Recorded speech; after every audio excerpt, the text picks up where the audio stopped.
आपण समस्तंकु ओडिया तांत्रिक story channel को हार्दिक स्वागत। आज भिडियो रे गोटे भल कहानी कहूँ। काशी अंचल रे जड़े मित्र अछंती माँ भगवती दुर्गांकर जड़े भल साधक। से तांको प्रारंभिक जीवन ही दुर्गा सप्तशती पाठ करुथिले, नीति पाठ करुथिले। छोट बेलू जेहेतु भगवती प्रति आस्था थिला एणु तांकु चंडी पाठ बहुत भल फलित भी होउथिला।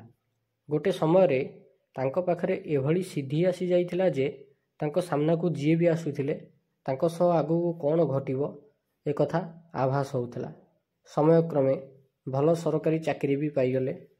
से तांको निज भौणीकर विवाह धूमधाम रे गोटे ग्रामीण अंचल रे करैले।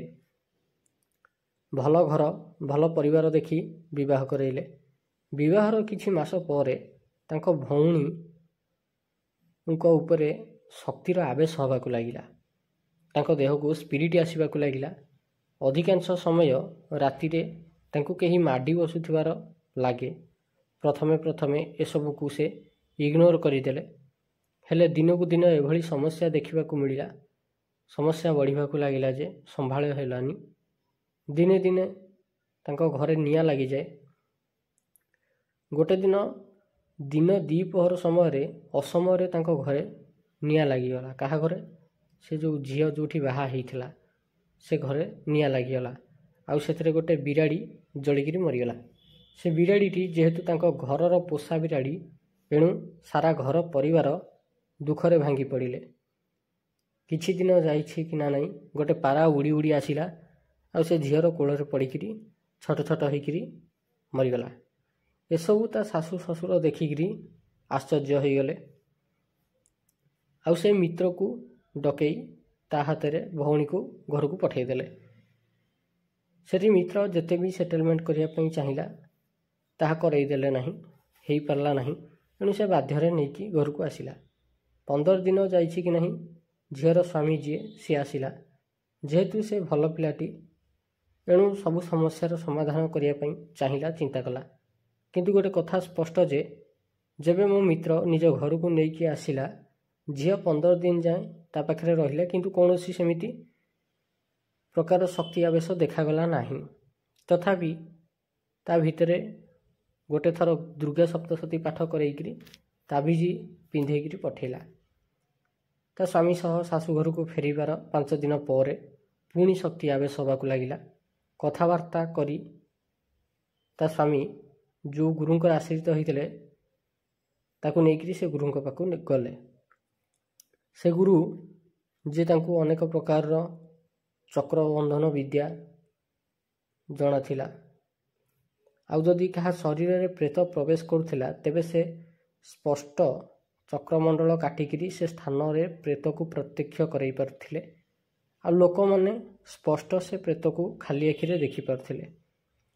जेहेतु झियर स्वामी तांको आश्रित थिला एणु तांको सह भल संबंध भी थिला। से झीटी को लेकिरी गुरुंक पाखक गले। संध्या समय रे काशीर नियम होची संध्या प्रवेश होइकिरी राति आसीबा मात्रे सबु श्मशान घाट रे काली मातांकर पूजा हुए। काली माता पूजा पाइबे। संध्या समय रे तांको गुरु काली पूजा करि सारिले। आउ तुलसी पत्र बर चेर कुंकुम को बाटिकिरी मिश्रण प्रस्तुत कले। से मिश्रण द्वारा सेठी किछि भूमि पर जंत्र आंकिले। आ जंत्रर चारिदिगरे किछि लेंबू रखिले। प्राय 5 मिनिट पर्यंत मंत्र जप करी करी चलले। आ धीरे धीरे झियो देहरे स्पिरिट आसिला। जेबे से स्पिरिट आसिला सेतेबेले जो लेंबू सब रखा हितला एकदम कला पड़ीगला। गोटे आश्चर्यजनक घटना हेटी देखिया को ये मिलला जे से शक्ति जो चाल चली आसिला जो जो लेंबू ऊपर पाद थोइकिरी आसिला से लेंबू कला पड़ी पड़ी किरी गला। आउ से शक्ति एकदम जंत्रर मझामझी आसिला। मझीरे जेतेबेले आसिला सेतेबेले स्पष्ट तार छाईटा देखागला। स्पिरिट गोटे कला रंगर धुआं रे परिणत होइगला, रूप धारण करनेला। किंतु 2 मिनिट पर पुणी से झीयर शरीर रे प्रवेश करिगला। आउ ताकु पचारिबा पर से कहिला से झीयर शाशु घर लोकंकर 3 पीढ़ी पूर्वे गोटे अघटन घटिथिला।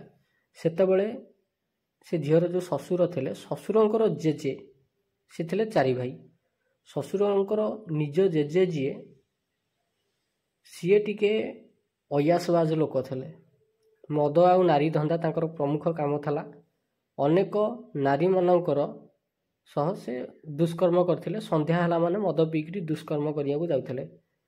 ଜେଜେଙ୍କର ସେ ଯେଉଁ ଲୋକର ବା ତା ଶ୍ୱଶୁରର ଜେଜେ ଯିଏ, ତାଙ୍କର ଯିଏ ପ୍ରଥମ ସ୍ତ୍ରୀ ଥିଲେ, ସେ ଗରିବ ଘରୁ ଆସିଥିଲେ। ଯେହେତୁ ଯୌତୁକରେ କିଛି ମିଳିନଥିଲା, ଏଣୁ ସେମାନେ ତାଙ୍କ ଘର ପରିବାର ଲୋକେ ତାଙ୍କ ଉପରେ ଅତ୍ୟାଚାର କରୁଥିଲେ। ଯେବେ ତାଙ୍କର ପିଲାପିଲି ହେବାର ଥିଲା, ଶ୍ୱଶୁରର ଜେଜେ ତାଙ୍କ ସ୍ତ୍ରୀକୁ ଦୋଚାରୁଣୀ ଆଖ୍ୟା ଦେଇଦେଲେ। ଏଇ ପିଲା ତାଙ୍କ ନିଜର ନୁହେଁ ବୋଲି କହିକିରି ଘର ପରିବାର ସାହି ଲୋକଙ୍କର ନିର୍ଯାତନା ସେ ସହିପାରିଲେନି, ଆଉ ନିଆଁରେ ପୋଡ଼ିକିରି ମରିଗଲେ। କିନ୍ତୁ ଗୋଟେ କଥା ସେଠି ସ୍ପଷ୍ଟ ହେଇପାରିଲାନି ଯେ ତାଙ୍କର ମୃତ୍ୟୁ କେମିତି ହେଲା। ସେ ନିଜେ ସୁଇସାଇଡ଼୍ କରିଦେଲେ କି ତାଙ୍କୁ ହତ୍ୟା କରାଯାଇଥିଲା। ଆଚ୍ଛା, ଯେହେତୁ ସେ ଗର୍ଭବତୀ ଥିଲେ, ତାଙ୍କର ଗୋଟେ ଶିଶୁ ପେଟରେ ଥିଲା, ତେଣୁ ଯେତେବେଳେ ସେ ଚାଲିଗଲେ, ତାଙ୍କର ଅକାଳ ମୃତ୍ୟୁ ହେଇଗଲା, ତ ସେ ଗୋଟେ ଭୟଙ୍କର ଡାକିନୀରେ ପରିଣତ ହୋଇଗଲେ। ଏତେ ସବୁ କଥା ଜାଣିବା ପରେ ଶ୍ୱଶୁର ଘର ଲୋକଙ୍କର ଆଉ ମୁହଁ ନଥିଲା ରାସ୍ତାଘାଟରେ ଟେକିକିରି ଚାଲିବା ପାଇଁ ମୁହଁ। ସେଇଠୁ ତାଙ୍କ ଗୁରୁଙ୍କ ନିର୍ଦ୍ଦେଶ କ୍ରମେ ଚଣ୍ଡୀପାଠ ଗୁପ୍ତ ନବରାତ୍ରି ସମୟରେ ଆୟୋଜନ କରାଗଲା। ଅନେକ ପ୍ରକାରର ଆବରଣ ପୂଜା ହେବା ପରେ ଯନ୍ତ୍ରମନ୍ତ୍ର ସବୁ କଟା ହେଇକିରି ପୂଜା ହେଲା।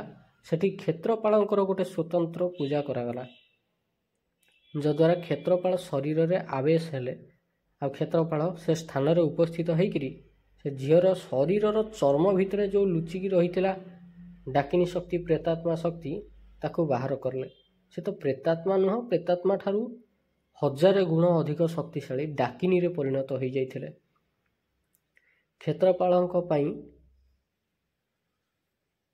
ଆଉ ସେ ପ୍ରେତ ପାଇଁ ସ୍ୱତନ୍ତ୍ର ବଳି ବିଧାନ କରାଗଲା।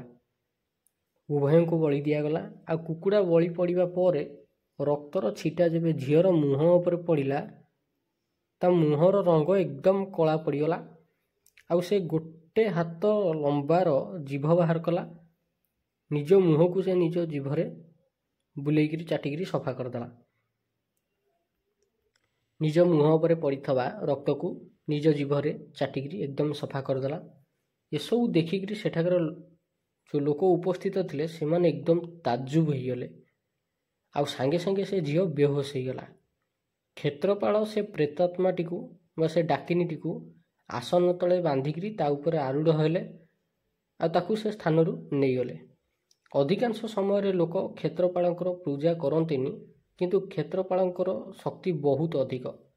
ଗୋଟେ କ୍ଷେତ୍ର ଭିତରେ ବା ଗୋଟେ ଗ୍ରାମ ଭିତରେ ତାର ଏରିଆ ଯେତିକି ଥାଏ, ସେ ଏରିଆ ଭିତରେ ଯେତେ ପ୍ରକାର ଭୂତ ପ୍ରେତ, ନକାରାତ୍ମକ ଶକ୍ତି, ପିଶାଚ, ଡାକିନୀ, ସାକିନୀ, ଯେତେ ବି ଥିବେ ନକାରାତ୍ମକ ଶକ୍ତି, ସେମାନେ ସମସ୍ତେ କ୍ଷେତ୍ରପାଳଙ୍କର ଅଧୀନରେ। କ୍ଷେତ୍ରପାଳ ସେମାନଙ୍କୁ ବାନ୍ଧିକିରି ତାଙ୍କ ଉପରେ ଆସନ ପକାନ୍ତି, ଆଉ ତାରି ଉପରେ ହିଁ କ୍ଷେତ୍ରପାଳ ଆରୂଢ଼ ହୁଅନ୍ତି। ପ୍ରାୟ ଦେଖାଯାଏ, ମନେକର ଗୋଟେ ସାଧକ ଗୋଟେ କ୍ଷେତ୍ରରେ ସାଧନା କରୁଛି, ସେ ସାଧନା କରି କରି କରି କରି ବହୁତ ପାୱାରଫୁଲ୍ ହେଇଗଲା, ଅନେକ ତନ୍ତ୍ରମନ୍ତ୍ର ସାଧନାକୁ ସିଦ୍ଧି କରିଦେଲା। ଯେତେବେଳେ ସେ ମୃତ୍ୟୁ ହେଇଯିବ, ଯଦି ତାର ଭଲ କର୍ମ ଥିବ ତ ସେ ନିହାତି ଊର୍ଦ୍ଧ୍ୱ ଗତି ପ୍ରାପ୍ତି କରିଯିବ, ଭଲ ଗତି ପ୍ରାପ୍ତି କରିବ। ଯଦି ନକାରାତ୍ମକ କାମ କରିଥାଏ, ତେବେ ନିମ୍ନ ଗତି ପ୍ରାପ୍ତି କରିବ। ଆଉ ଯଦି ଲୋକଙ୍କର ସାହାଯ୍ୟ ସହାୟତା କରିଥାଏ, ଦେବତୁଲ୍ୟ କାର୍ଯ୍ୟ କରିଥାଏ, ତେବେ ମୁକ୍ତି ନ ମିଳିପାରିଲେ ତାଙ୍କୁ ସେ ସ୍ଥାନର କ୍ଷେତ୍ରପାଳର ପଦବୀ ଦେଇ ଦିଆଯାଏ ଦେବତାଙ୍କ ଦ୍ୱାରା। ଆଉ ସେ ସ୍ଥାନରେ ରହିକିରି ସେ କ୍ଷେତ୍ରର ରକ୍ଷା କରନ୍ତି। ସେଠାରେ ଥିବା ଲୋକମାନଙ୍କର, ସେ କ୍ଷେତ୍ରରେ ରହୁଥିବା ଲୋକମାନଙ୍କର ସୁରକ୍ଷା କରନ୍ତି, ତାଙ୍କର ମନସ୍କାମନା ମଧ୍ୟ ପୂର୍ଣ୍ଣ କରନ୍ତି। କ୍ଷେତ୍ରପାଳ ସେ ଆତ୍ମାଟିକୁ ତ ବାନ୍ଧିକି ନେଇଗଲେ। ଅଧିକାଂଶ ସମୟରେ ଲୋକ କ୍ଷେତ୍ରପାଳଙ୍କର ପୂଜା କରନ୍ତିନି, କିନ୍ତୁ କ୍ଷେତ୍ରପାଳଙ୍କର ଶକ୍ତି ବହୁତ ଅଧିକ। ପ୍ରତ୍ୟେକ ଗାଁରେ କ୍ଷେତ୍ରପାଳ ଥାଆନ୍ତି, ଦିଗପାଳ ଥାଆନ୍ତି। କ୍ଷେତ୍ରପାଳଙ୍କର ସାଧନା କରିବା ଦ୍ୱାରା ଗୋଟେ ପର୍ଟିକୁଲାର କ୍ଷେତ୍ରରେ ବହୁତ ଉନ୍ନତି ମିଳେ, ବହୁତ ଉନ୍ନତି ମିଳେ। କ୍ଷେତ୍ରପାଳ ପ୍ରସନ୍ନ ହେଲେ ଯେଉଁମାନେ ଜମିବାଡ଼ି ବ୍ୟବସାୟ କରନ୍ତି କିମ୍ବା ଚାଷବାସ କରନ୍ତି, ସେମାନଙ୍କର ଉତ୍ପାଦନ ବହୁତ ଅଧିକ ବଢ଼ିଯାଏ, ଆଉ ବିଜନେସ୍ଟା ବହୁତ ଡେଭଲପ୍ କରିଯାଏ। ଆଉ ଗୋଟେ କଥା, ଯେବେ ବି କୌଣସି ତନ୍ତ୍ରମନ୍ତ୍ର ହେବାର ଥବ କ୍ଷେତ୍ରପାଳ ତାକୁ ରୋକି ଦିଅନ୍ତି। ବେଳେବେଳେ ଏମିତି ହୁଏ କି ଜଣେ କ୍ଷେତ୍ରପାଳଙ୍କର ଭକ୍ତି ସହକାରେ ପୂଜା କରୁଥିବ, ସେହି କ୍ଷେତ୍ରରେ ଆଉ ଜଣେ କ୍ଷେତ୍ରପାଳଙ୍କୁ ବଳି ପୂଜା ଦେଇ ତନ୍ତ୍ର ଚଲେଇବ, ଭକ୍ତ ଉପରେ ସେଠି ତାନ୍ତ୍ରିକର ପ୍ରୟୋଗ କାମ କରିବ। ୟାକୁ ଗୋଟେ ଉଦାହରଣ ମାଧ୍ୟମରେ କହିବାକୁ ଚାହିଁବି। ମନେକର ମୁଁ ଗୋଟେ ଗାଁରେ ରହୁଛି, ସେଇ ଗାଁରେ ଆଉ ଜଣେ ଲୋକ ରହୁଛି। ମୋର ପ୍ରତ୍ୟେକ ତନ୍ତ୍ର ପୂଜା ଆରମ୍ଭରୁ କିମ୍ବା ପେଷଣା ପୂର୍ବରୁ କ୍ଷେତ୍ରପାଳଙ୍କୁ ବଳିଭୋଗ ଦେଇ ସନ୍ତୁଷ୍ଟ କରି କ୍ରିୟା ଚଲାଉଛି।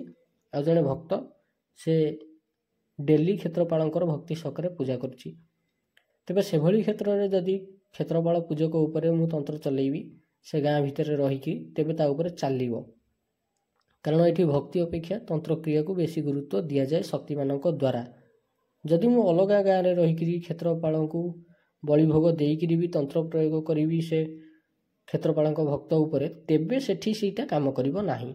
ଖାସ୍ ଏଇଥିପାଇଁ ପ୍ରତ୍ୟେକ ଗାଁର ଶେଷ ମୁଣ୍ଡରେ କ୍ଷେତ୍ରପାଳଙ୍କୁ ଆଗରୁ ଲୋକ ସ୍ଥାପିତ କରୁଥିଲେ। ଗାଁ ଭିତରେ ଥିବା ପର୍ଯ୍ୟନ୍ତ କୌଣସି ଲୋକ ଦେହରେ ସହଜରେ ଭୂତ ପ୍ରେତ ଲାଗୁନଥିଲା, କିନ୍ତୁ ଗାଁ ଡେଇଁକି ଯିବା ପରେ ହିଁ ଶକ୍ତି ସେମାନଙ୍କ କାନ୍ଧରେ ବସିକିରି ପଳେଇ ଆସୁଥିଲେ। ଖାସ୍ ସେଇଥିପାଇଁ ଆପଣ ଅନେକ ଗୁଣିଆଙ୍କ ଠାରୁ ଶୁଣିଥିବେ କି ଅନ୍ୟ ଗାଁରେ ରହୁଥିବା ଲୋକ ଦେହରେ ଯେବେ ଭୂତ ପ୍ରେତ ଲାଗେ ବା ଆବେଶ ହୁଏ, ଏମାନେ ଛଡ଼େଇ ପାରନ୍ତିନି ନିଜ ଘରେ ବସିକିରି, କି ଘରେ ରହିକିରି ଭୂତ ପ୍ରେତ ଛଡ଼େଇ ପାରନ୍ତିନି। ଅନ୍ୟ ଗାଁରେ ଥିବା ଲୋକ ପ୍ରତି ଏମାନେ ତନ୍ତ୍ର ପେଷଣ କରିପାରନ୍ତିନି ସହଜରେ। ତେବେ ଆଶା କରୁଛି କାହାଣୀଟି ଆପଣଙ୍କୁ ଭଲ ଲାଗିଥିବ, ଆଉ କ୍ଷେତ୍ରପାଳ ତନ୍ତ୍ରବିଦ୍ୟା ବିଷୟରେ ବହୁତ କିଛି ଆପଣଙ୍କୁ ଜାଣିବାକୁ ଶୁଣିବାକୁ ମିଳିଥିବ। ତେବେ କାହାଣୀଟି କେମିତି ଲାଗିଲା ଆପଣ ନିଶ୍ଚିନ୍ତ ଜଣାଇବେ। ଆଉ ଏଇଟା ଗୋଟେ ଅରିଜିନାଲ୍ କାହାଣୀ, ଏଇଟା ରିଏଲ୍ କାହାଣୀ, ଅଙ୍ଗିନିଭା ଅନୁଭୂତିର କାହାଣୀ। ଆଜି ପାଇଁ ଭିଡ଼ିଓଟି ଏତିକି। ସମ୍ପୂର୍ଣ୍ଣ ଭିଡ଼ିଓଟି ଦେଖିଥିବାରୁ ଆପଣଙ୍କୁ ଅଶେଷ ଅଶେଷ ଧନ୍ୟବାଦ।